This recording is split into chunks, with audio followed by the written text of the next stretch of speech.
پۆرتاڵی ڕوودا و دووەمین ڤێرژنی دەست پێ کرد بە تازەترین تەکنۆلۆژی و کواڵیتی بەرز وێنە و ڤیدیۆکان دەبینن لە مۆدووە.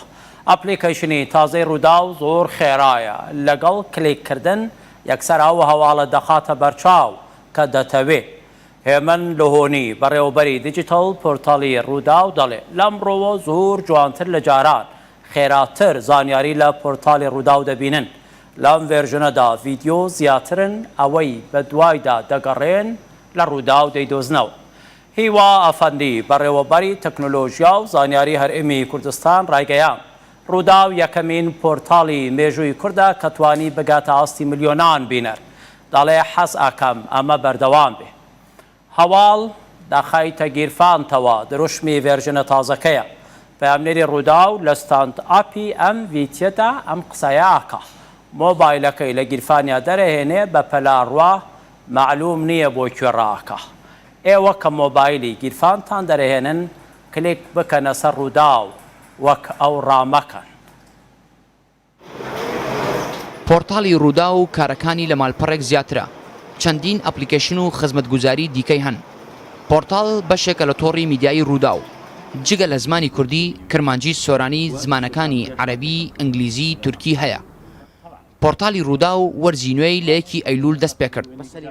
ئەوەی تایدا بەکارهاتوو هەمووی ترێندی جیهانی، ترێندە نوێکانن کە ئێستا لە جیهان مۆدێلێتی و ئێمەش توانیمانە سوودی لێوەرگرین و بەکاری بێنین. ئێمە خۆمان پەیمانمان ناوە بە بیسەر و بینەری ڕوودا و کە لە دوایین پێشکەوتنەکان و گۆڕانکاریەکان دابین.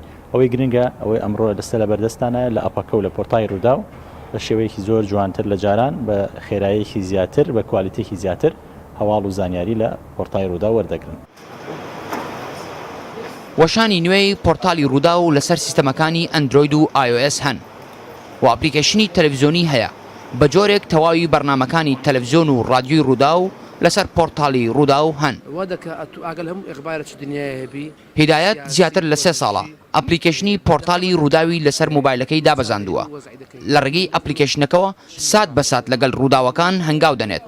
ئەم نێبوونەوەی پۆرتاڵی ڕوودا و هیدایەتی دڵخۆش کردووە. خۆشەکەی لەوەی دایە بەبێ فەرق و جیاوازی ئەوە عەرەبی، ئەوە تورکی، ئەوە فارسی، ئەوە کوردی سۆرانی، ئەوە کوردی بادینی، ئەوە کرمانجی، ئەو هەر زمانێک دەوێت ئینگلیزی چ زمانێک دەوێت ناو پۆرتای ڕوودا و ئەتوو دەبینی. ڕوودا و ماشەڵڵا فکەی زۆر زۆر بە قووەتی هەیە.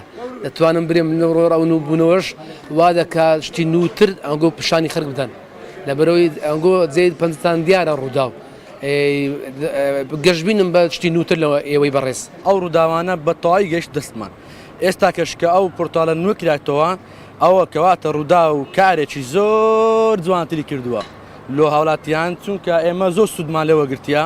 پێویستمان بەوەی نییە کە تەلەڤیزۆن لە کنمان بی لە ماڵێ بین لە هەر جێگایەک بین ئەمە لە ناو مۆبایلەکەمانە پۆرتاڵ ڕووداویتدا هەیە. بەڵێ بەکاری دێنم لەبەرەوەی ئەمە لە بەیانیەوە تا ئێوارە لە ئیشین.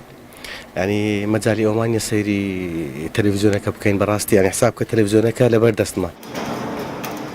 پۆرتاڵی ڕوودا و لە هەرێمی کوردستان و عێراق خاوەن زۆرترین سەردانیکەرە بە جۆرێک بە شێوەیەکی تێکڕایی ڕۆژانە زیاتر لە 210,000 کەس سەردانی دەکەن بۆ دەستخستنی زانیاری و هەواڵی بەپەلە.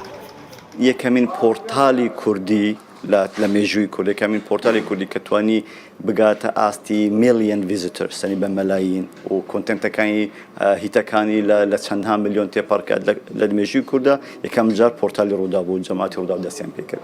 ئەوە حەزەکەم بەردەوام بێتن. خێرایی زیاتر و ڕەنگ و کواڵەتی وێنە لە پۆرتاڵی نوێی ڕوودا و بەرچاوتر دەبینرێن. جگە لە پۆرتاڵەکەی وەرزی نوێی ڕادیۆی ڕووداوش دەستی پێکردو. لەم مانگەدا وەرزی نوێی تەلەڤیزۆنی ڕووداوش دەست پێ دەکات. تۆڕێک کە بە نێبوونەوەی گر و تێنێکی دیکە بە میدیای کوردی و جیهانی دەبەخشێت. ڕوودا و هەواڵ دەخاتە گیرفانتانەوە.